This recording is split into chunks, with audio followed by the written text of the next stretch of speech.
ফুচকা খেতে চলে এসেছি, দেখো আমরা সবাই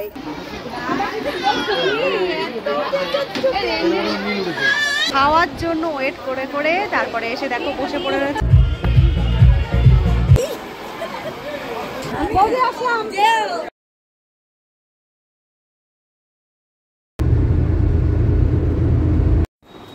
নমস্কার, কেমন আছো সবাই? শিপ্রাস লাইফের আরেকটি নতুন ব্লগে তোমাদের সবাইকে স্বাগত জানাই। আজ রবিবার, বেলা এখন 12:30, আর এখন থেকে শুরু করলাম আজকের একটি নতুন ব্লগ। রান্না বসিয়ে দিয়েছি, সিম্পল রান্না বান্না করবো আজ। আর কি কি রান্নার মেনুতে আজকে হচ্ছে চলো তোমাদের দেখিয়ে দিই। এখানে মুসুরির ডাল সেদ্ধ হচ্ছে, দিয়ে দিয়েছি একটু টমেটো দিয়ে হবে। আর এখানে উচ্ছে আলু কাটা রয়েছে, এইটি চচ্চড়ি করব। এখানে রয়েছে বেগুন, নুন হলুদ মাখিয়ে রেখে দিয়েছি, বেগুনটা ভাজা করে নেব। একদম সিম্পলের মধ্যে এগুলো রান্না হচ্ছে। আর ডিম তো থাকছেই, দুপুরে যদি প্রয়োজন পড়ে ডিম ভেজে নেব। আর বাইরের ওয়েদারটা দেখো, একদম খড়খড়ে একটা দিন, একদম ঝলমল করছে বাইরেটা। আজ সেরকম রান্নাবান্না ঝামেলা করছি না, তার কারণ আজ আবার নিমন্ত্রণ রয়েছে। অন্নপ্রাশনের একটা নিমন্ত্রণ রয়েছে আজ রাতে, সেখানেই যাব। আর সেই জন্যই ভাবলাম দিনের বেলা একটু প্লেন খাওয়া যাক। তো সেই জন্য এরকম সামান্য রান্নাবান্না, হালকা রান্নাবান্না তাহলে সেরে নিই। আর সারাটা দিন তোমাদের সঙ্গে থাকছি, তোমরাও সঙ্গে থেকো, দেখতে থেকো পুরো ব্লগটা। ডালটা সেদ্ধ হয়ে যাওয়ার পরে আমি একটু শুকনো লঙ্কা, একটু পাঁচফোড়ন, একটু পেঁয়াজ ফোড়ন দিয়ে দিয়েছিলাম। আর নামানোর সময় দিয়ে দিয়েছিলাম একটু ধনেপাতা। টমেটো, ধনেপাতা, পেঁয়াজ দিয়ে এই ডালটা আমাদের বাড়ির সবারই খুব প্রিয়, তাই আজ ওইভাবেই রান্না করে নিলাম। এখানে বসানো রয়েছে তেল, আর তেলটা দেখো কতটা পরিমাণ গরম হয়ে গেছে। একটু বেশি পরিমাণে তেল দিয়েছি, বেগুনটা ভাজা হবে, তারপরে আবার উচ্ছে আলুটা চচ্চড়ি করব। আর উচ্ছে আলু চচ্চড়ি আজ কিন্তু আমি একটু পেঁয়াজ রসুন দিয়েই করব।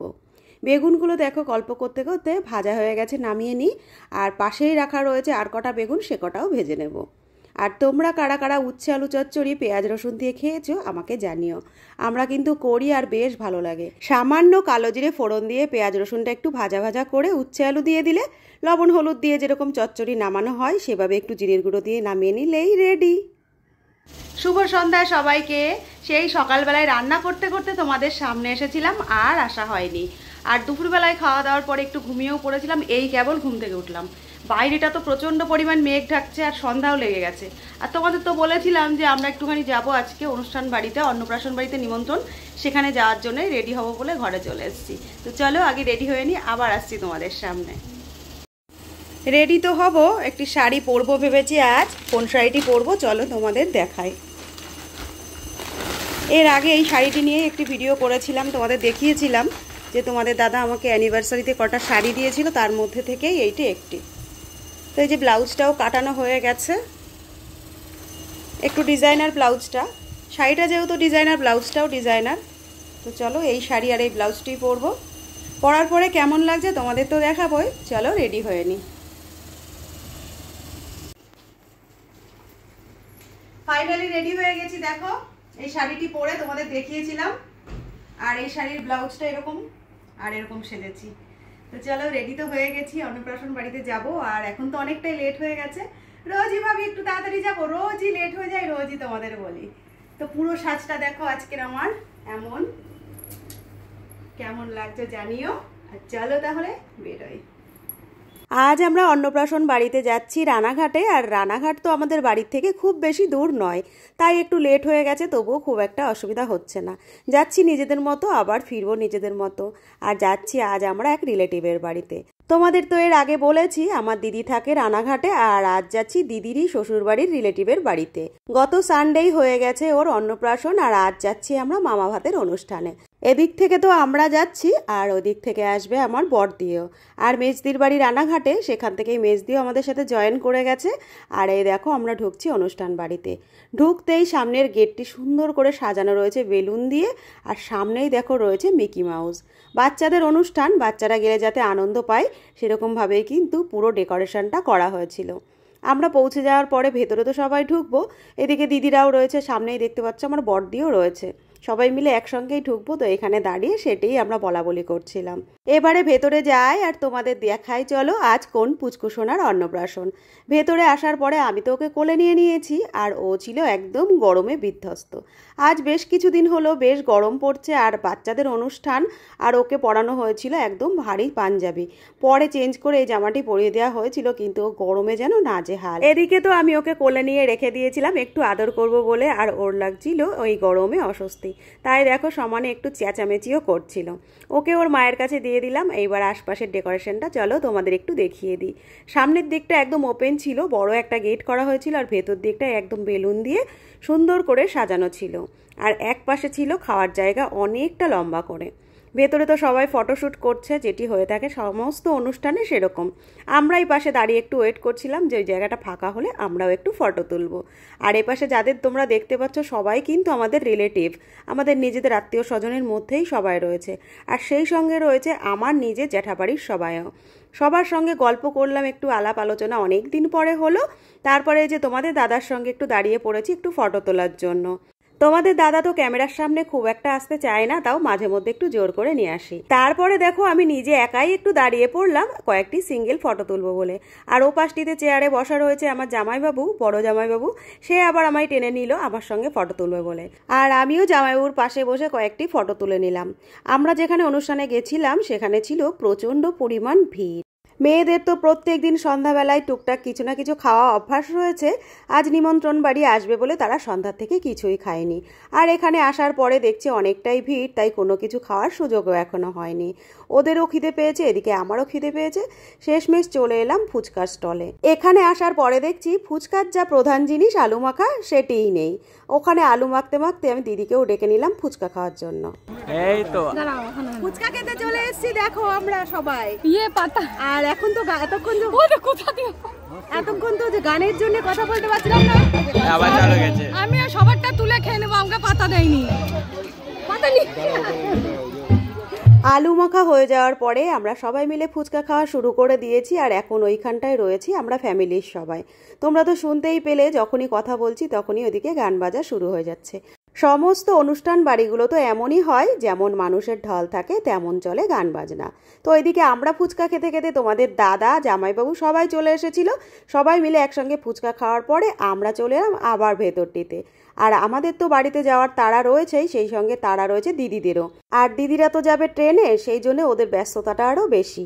এইদিকে তোমরা দেখতে পাচ্ছ মেজদির কোলে একটি বেবি। এই বেবিটি হলো মেজদিরই জায়ের মেয়ে।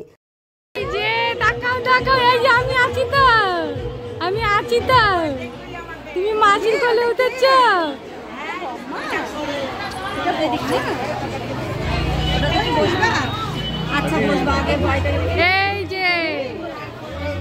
মেজদির জায়ের যে মেয়ে ছিল ছোট্ট বেবি গার্ল, ওকে তো আমি কোলে নিয়েছিলাম, আর ওর নজর ছিল ওরই মাসির দিকে। আমার কোলের থেকেও সমানে ওর মাসির দিকে তাকাচ্ছে, আর আমি ওর মাসিকেও ডেকে নিলাম। তারপরে দেখো ওর মাসি কোলে নিতে চাইছে, আর আমি কিন্তু দিচ্ছি না, আর ও সমানে আমার মুখের দিকে বিধ্বস্ত হয়ে তাকাচ্ছে। বাচ্চা মানুষ তো, আমার মুখটা চেনা নয় সেই জন্য। আর এখন দেখো ওর মাসির কোলে যাওয়ার পরে আর কোনো দিকে তাকানোও নেই, কান্নাও নেই, দিব্যি আছে মাসির কোলে একদম শান্ত সোনা মেয়ে হয়ে। এদিকে জামাইবাবুরা চলে যাবে বলে আগের ব্যাচে ওদের বসিয়ে দেওয়া হলো। আমরা এ ব্যাচেও জায়গা পাইনি, সব একদম ভরা। দেখো খাওয়ার জায়গাটাও ছিল অনেকটাই বড়, তবুও মানুষজন যেহেতু অনেক বেশি, তাই আমরা আর জায়গা পাইনি। দিদিরা বসে পড়লো আগে আগে।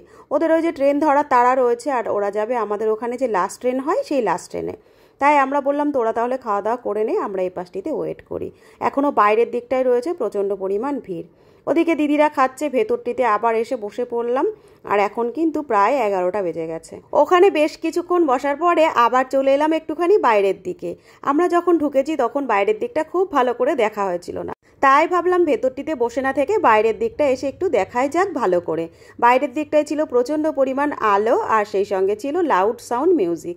বাইরের দিকটায় আসার পরে বেশ ভালোই লাগছিল। অনেকক্ষণ দিদি আর আমি বাইরের থেকে ঘুরে এসে তারপরে আবার ভেতরটিতে চলে আসলাম দুজনেই। খাওয়ার জন্য ওয়েট করে করে তারপরে এসে দেখো বসে পড়ে রয়েছি সবাই। প্রচুর ভিড়, ওই পাশটা তোমরা দেখতেই পাচ্ছ। ঘুরে আসলাম, এসে যে বসেছি, এখন ওয়েট করি কখন ফাঁকা পাই তারপরে যাবো। এরপরে দেখো আমার দিদিদের তো খাওয়া দাওয়া হয়ে গেছে, ওরা বাড়ির জন্য রওনা হয়ে যাচ্ছে। আর ওরা যেই টেবিলটিতে বসেছিল সেই টেবিলটি দিয়ে গেল আমাদের জন্য। আজ দিদিরা যদি যাওয়ার সময় টেবিলটি আমাদের এখন না দিয়ে যেত, হয়তো আমাদের বসতে আরও ঘন্টাখানিক সময় লেগে যেত, এতটাই পরিমাণ ভিড় ছিল। ওরা চলে যাওয়ার পরে আমরা তো বসে গেছিলাম, আর আমাদের খাবারগুলোও চলে এসেছিল। চলো কি কি এসছে তোমাদের বলে দিই। সামনে ধরলে তো খাওয়ালে না।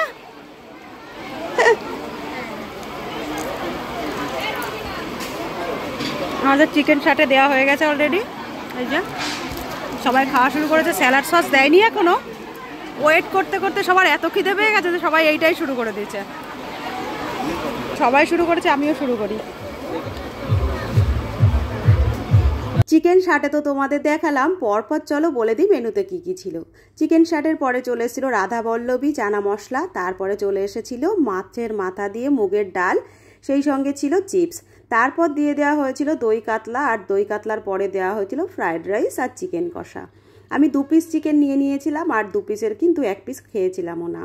তো এই দেখো শেষমেশ চলে এসছে আমের চাটনি আর পাঁপড়, আর তারপরে রয়েছে কালাকাঁদ, আর সেই সঙ্গে বড় একটা গোলাপ জামুন। এই ছিল আজকের খাওয়া দাওয়া। আমরা উঠবো ইতিমধ্যে। দেখো পেছনটা তোমাদের দেখায় এখনও কতটা ভিড় রয়েছে, আর এখন কিন্তু প্রায় 11:15টার কাছাকাছি সময়ও হয়ে গেছে। এরপরে দেখো আমরা খাওয়া দাওয়া সেরে তো চলে এসেছি, দিদিরা বেরিয়ে গেছে, এবার আমরাও বেরোবো। ইতিমধ্যে আমার মেজদি বললো একটু দাঁড়া, একসঙ্গেই সবাই বাড়ি যাব। আর যাদের সঙ্গে এখন গল্প করছি দেখাচ্ছি, এরা হলো আমার বৌদি, আমারই জ্যাঠতো দাদার বউ। বড়জন আর ছোটজন রয়েছে, আর বাকি আত্মীয় স্বজনেদের সঙ্গেও একটুখানি কথা বলে নিচ্ছি, নিয়ে টাটা করে দিচ্ছি। রাত 12টা তো বেজে গেছে, বাড়ির দিকেও রওনা হতে হবে। আর মেজদিরাও বাড়ি যাবে। মেজদির বাড়ি ওখান থেকে খুব বেশি দূরের পথ নয়, মিনিট 5-এর পথ। ওর ছেলে ওর দেওর ওরা সবাই রয়েছে, ওরা হাঁটা পথে যাবে, আর আমরা বেরিয়ে আসবো আমাদের।